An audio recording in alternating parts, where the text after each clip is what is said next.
What is going on, everyone? Welcome back to my channel. Today we are going to be looking at what some would consider to be the best-run dictatorship in history, Singapore. Singapore is a small island city-state located at the southernmost tip of the Malay Peninsula between the Indian Ocean and the South China Sea. It is one of the smallest countries in Asia with an area of only 728 square kilometers or 281 square miles, which makes it slightly smaller than New York City but with about 6 times the population.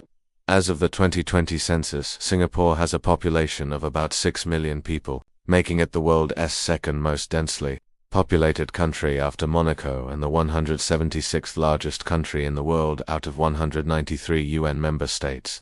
Although small in size, Singapore is a major global city and has been ranked as the world's second most influential city in the world behind only New York City.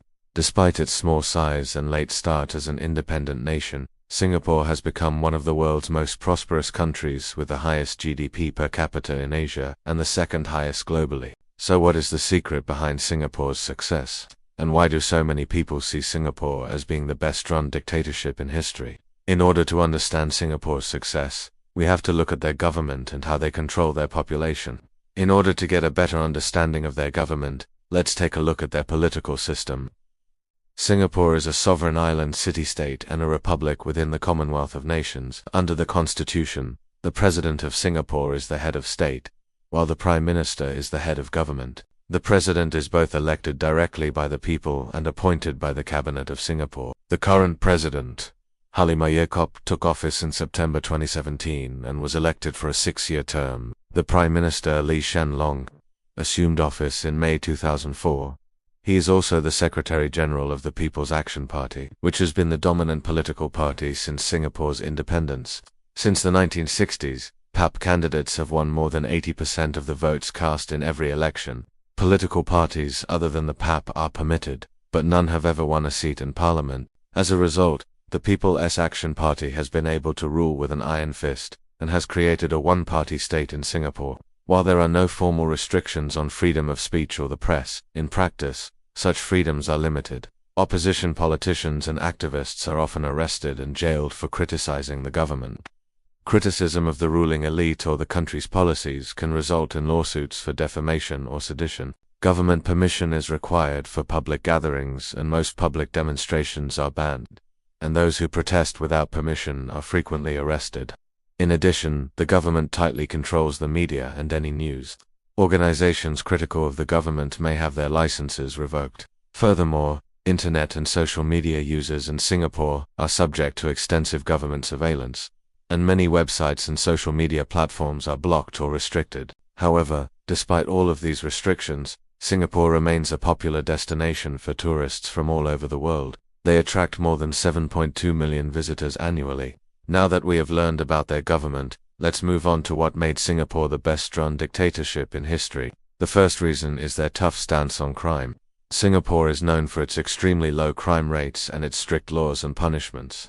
One of the reasons for Singapore's low crime rates is its toughened crime policy. This policy includes mandatory death sentences for certain crimes such as drug trafficking and murder.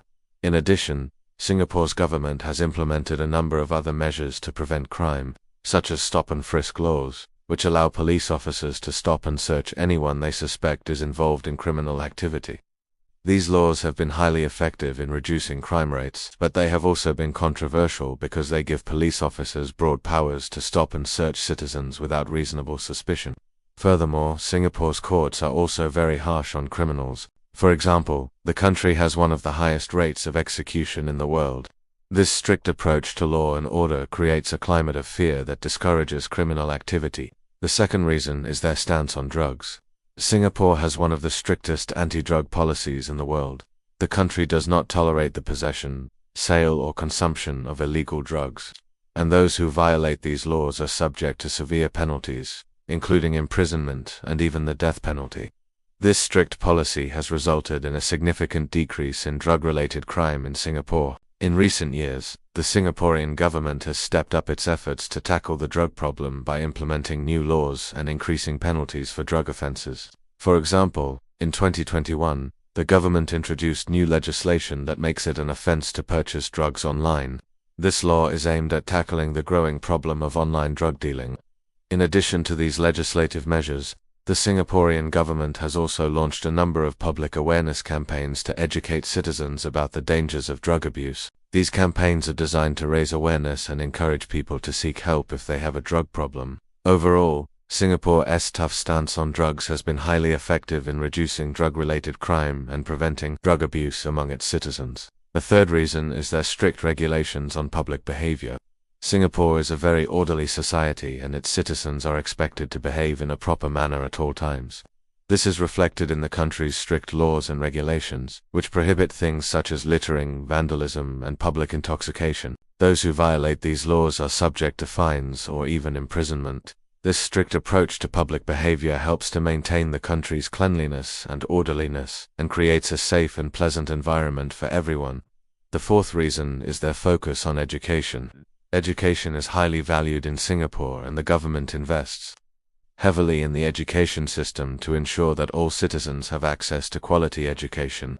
This focus on education has resulted in a highly skilled and knowledgeable population, which contributes to the country's economic growth and development. Singapore is consistently ranked as one of the top countries in the world for education, and its universities are highly respected.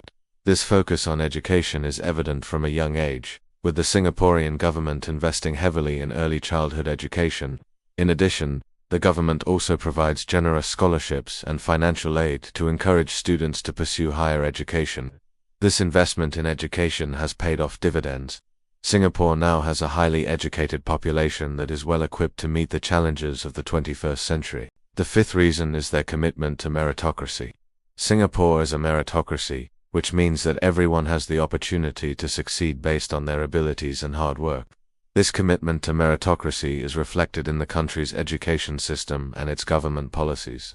For example, the Singaporean government does not discriminate against anyone based on their race or religion, and everyone is given the same opportunities regardless of their background. In addition, the government also implements policies to ensure that businesses are run by qualified individuals who are competent and capable. This commitment to meritocracy has created a level playing field for everyone in Singapore and has contributed to the country's economic success. And the sixth reason is their emphasis on technology and innovation.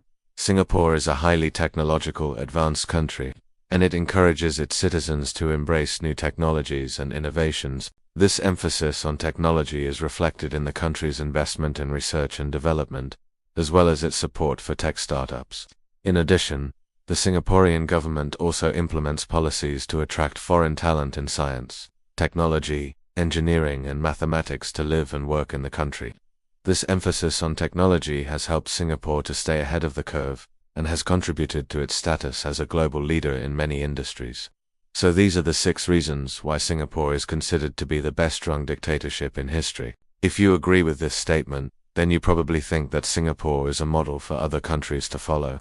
However, if you disagree, then you might believe that Singapore's authoritarian government is oppressive and that its strict laws and regulations are a violation of human rights. But what do you think? Is Singapore the best-run dictatorship in history? Let me know in the comments below. But before I end this video, I just want to say thank you to all of my supporters for supporting me. And if you are not a supporter but would like to support me, then please consider supporting me. Anyway, that is all for this video and I hope you enjoyed it. If you did, then please hit the like button and subscribe for more videos. Thank you for watching and I will see you in the next one.